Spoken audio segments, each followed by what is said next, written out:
我是来自北京脱口秀俱乐部的喜剧演员宋启瑜。OK。宋启瑜，欢迎你来往前走2步。你走道的那个姿势是谁帮你设计的？一边走一边这样滑着，像游出来的一样。告诉他们够了，够了。看看对面的女生。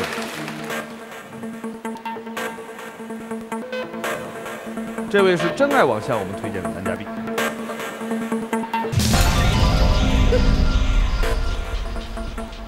24位女生对宋启瑜印象如何？请考虑。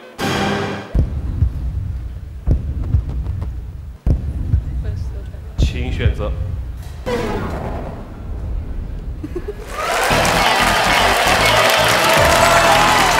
谢谢。他手止不住的要这样。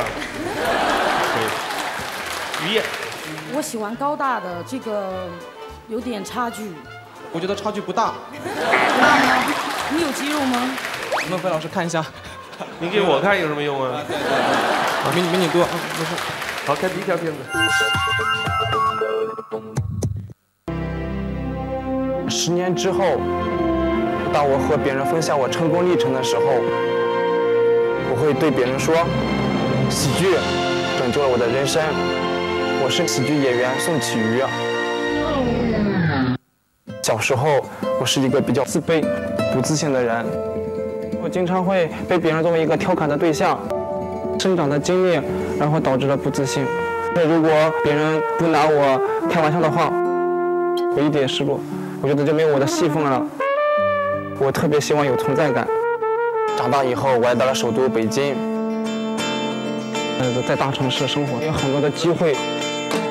在一次偶然的机会，我看到了脱口秀的表演，我就跟别人分享快乐，很享受这个过程。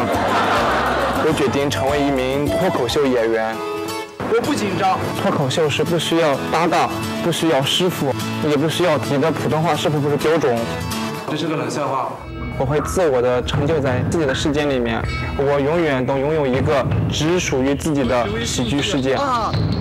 作为一个喜剧演员，得到了观众的认可，在舞台上我找到了自信。我觉得10年之后，我自己会成为一个大成的人。只要用心，每个人都可以成为幽默大师。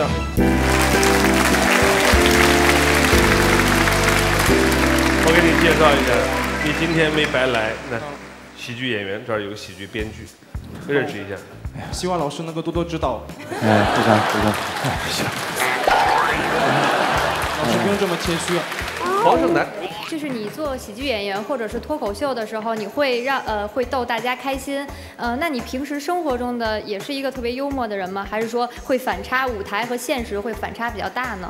我比较特殊，我是本色出演。那你能不能现在就是本色出演一下，然后让我们大家开心开心？很好的提议。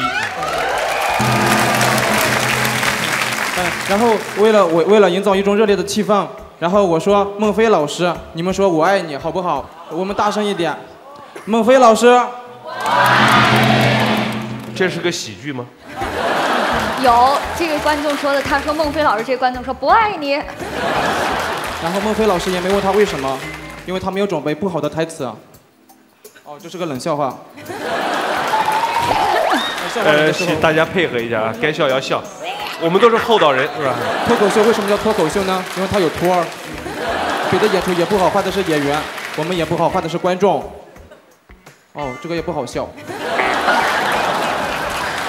这怎么办呢？11号。您这个脱口秀需不需要考普通话呢？我也不是很清楚，是今天您的麦不好还是怎么样？你从开场到现在说的，基本上我只能听清楚40%，就是很不错了，很不错了。然后我也没有明白您的笑点在哪里。就是我有个优点，就是普通话特别的标准，以至于和别人沟通的时候需要带一个翻译，和外国人沟通的时候需要带2个翻译。怎么能让别人听清楚你在说什么呢？就是需要带翻译的问题。2个吗？哎，您这口音是哪儿的？我是山西人。山西的，他要带2个翻译，一个是把山西话译成普通话，第2个翻译把普通话译成英文。对，是这意思吧？对，孟非老师解释的非常对。你看他们还是不笑，一点都不善良，这些观众哪来的这？不是这个，我们没讲到笑点，我们没讲到笑点。有了多长时间的这种脱口秀的表演经验了？我是去年6月1号开始脱口秀表演的。就是不到1年。对，不到1年。你出过多少次场？将近有100多次吧。那应该也不。黄老师的意思是，你在表演的时候，你说完一个笑话，他们都不乐的时候，你怎么办？我就会解释一下。解释这个事情的笑点在哪里？对，如果是冷笑话的话，我就会说这是个冷笑话，然后观众就知道是笑点了。我跟你的悲剧是一样的。对。你的苦恼是你是一个喜剧演员，说什么大家都不笑；我是一个严肃的新闻主播，我说什么他们都笑。然后领导觉得我播新闻实在不合适了，我就来做生活服务类节目。你表演的比较好。看下一条片子。我当时27年了，从来没有谈过恋爱。去年我去相亲，然后我认识了一个女孩子。我特别喜欢她，就是2个人聊天聊得非常的开心。后来才发现我是单相思。然后有一次我们吃完饭，她对我说：“你人很好，我们适合做朋友。”于是我非常荣幸的得到了一张好人卡。爱情分为好多种，一种是一见钟情，另一种是循序渐进。而我现在只能是霸王硬上弓，结果没成功嘛。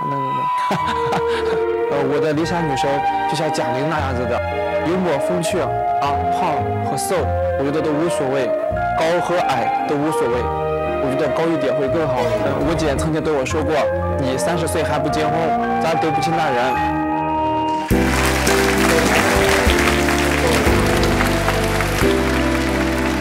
我突然发现了个事儿，8号，你的名字上一期不叫这个，发生什么事儿了吗？改名字了，感谢山东省济南市公安局警察局，是因为之前的是叫杨月，王字旁一个月亮的月。大家知道我其实之前在美国和英国学习，后来在香港工作，每次过关的时候那个月字比较麻烦，可能就是过关的工作人员要帮我打印打出来，所以就改成了杨芷妮。希望这个名字也能帮助我在《非诚勿扰》的舞台找到我感情上的幸福，请大家支持，谢谢。多谢孟爷爷发现。谢谢，太客气了啊，宋海云。我刚才看你说你现在的感情状态是霸王硬上弓，是什么意思啊？这是个笑话。他说的每一个词都是笑话。难道是说，就是说一个女孩不喜欢你，你就要强迫她喜欢你，还是什么？这真的是个笑话。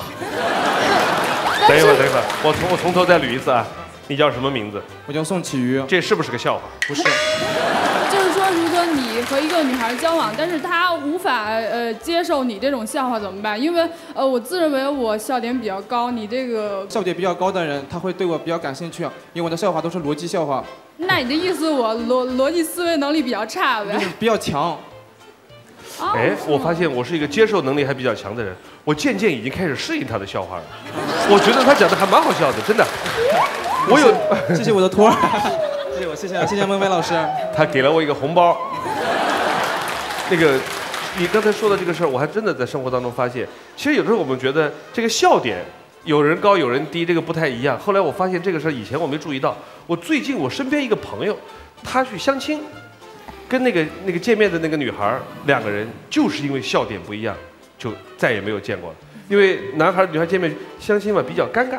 一坐下来，男孩比较活泼，就跟那个女孩讲了几个他自己觉得很好笑的。那个女孩听完了之后，非常严肃看他，你什么意思？然后这个男的顿时就崩溃了，然后很快就狼狈的就离开了，再也没有联系过。可见生活中这个笑点是个很重要的事情。对，所以的话，如果你找一个老婆是理解你的笑点的话，你就负责搞，她负责笑，然后你们2个就完成一个搞笑的过程。我想问一下乔丽亚。他的这种方式你接受起来有困难吗？我说实话，大部分都听不懂。因为我觉得做演员的一个人，他的普通话应该很标准。然后你跟他像一个地方的，要很标准。对，所以他是我的老师。我的普通话不标准，没事，我是外国人，好吗？你可以教我普通话，我教你英语。这个还比较好笑，徐楠。其实有时候吧，笑点高低也得看环境和当时的心情。可能说就是，比如说在这里，观众一多，灯光一打，一紧张，可能就笑不出来了。但是其实你表演的还是挺好的，因为你一上场就光这一个动作，我就觉得挺搞笑的。好，谢谢徐老师的肯定。哎，你看效果挺好的，把姑娘笑得花枝乱颤的。哎，刚才谁问到这个霸王硬上弓的这事儿？他说的是一个笑话，但是你能不能不当笑话，正常说一下你对这个硬上弓的解释是？就是一定要努力的去争取自己的机会。比如说有的女孩子你特别喜欢，你一定要努力的去追，不然的话失去以后是没有机会的，明白吗？我这岁数明白也晚了。19号。霸王硬上弓，它应该分情况和对象的。就是说，如果那个女孩对你有好感的话，我想就是你很强势，然后你很积极，她肯定就觉得哎你很爷们儿。但是如果那女孩本身就讨厌你，就会觉得你很猥琐。是的，是的，这就分状态的。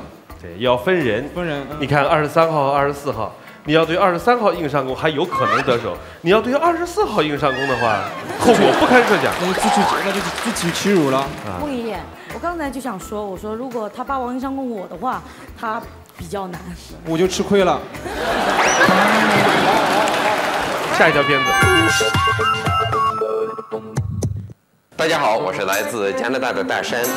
宋启瑜是一个最有才的演员啊，富有幽默感。唯一的爱好就是工作或者说脱口秀。是一个很内向、很腼腆的一个男生。我想这2个特点呢，都是女性同胞啊特别重视的2个。女嘉宾，请再好好考虑一下，你这个非常宝贵的机会，因为她非常的真诚，也非常的可爱。我觉得不应该请大山老师做朋友采访，你看做完以后就失败了。那你觉得，如果有机会重选一次，你打算选什么样的人来做朋友采访，成功率会高一点呢？还是请大山老师吧，让他再做一次。好吧，其实我觉得吧，刚开始出来的时候没感觉，然后聊一段时间之后，发现他是有这种因素的，有可能是给点时间。其实挺好的，他是至少迄今为止啊，他在主动。试图让观众笑的时候，几乎是做的最好的。在和人的沟通当中，他能寻找到机会。他这个人需要多一点的时间，然后就是给他那个机会，得让他表现，他不会抢，他也不会特别集中的去展示。而且找点儿找的也准，但是关键我是怕你啊，就是比如在舞台上这么找时间长了，他会真的就是你是本人性格就这样还是什么？基本上是啊。不过像这样的小伙子，在个什么酒吧喝个酒啊，男男女女一帮人，他应该是特别受欢迎的那种。对，我说的不对吧？我说的对的。我原来表演脱口秀不好的，大山老师说你要经常到脱口秀，就是经常到酒吧里面来说脱口秀。经过1年的努力，我发现我的酒量确实有很大的进步。可以的，可以的。你要再说一会儿吗？没关系，我不着急。好的，那我就说一会儿吧。再见。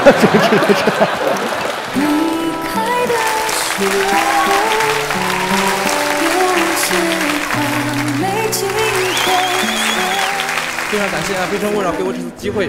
然后脱口秀演员真的在找对象是很难的。我觉得找老婆要找和自己笑点一样的人，因为如果理解了我，然后我能理解他，2个人相互理解，对事业、对生活是有很大的帮助的。他的一个设计很好，他先幻想出很多雷鸣般的掌声，他这个姿势啊，小伙子我还挺喜欢的，蔫不兮兮的，眼睛睁开跟没睁开一样。观众朋友，如果想了解24位女嘉宾的个人资料和联系方式，现在可以拿起手机编辑短信81439加女嘉宾编号发送到1066666620，或者登录非诚勿扰的官方网站给他们留言。想要征婚、相亲、交友的朋友，可以通过百合网、真爱网、世纪佳缘网站，或者到我们的现场报名点报名，来到非诚勿扰的舞台。有请下一位男嘉宾。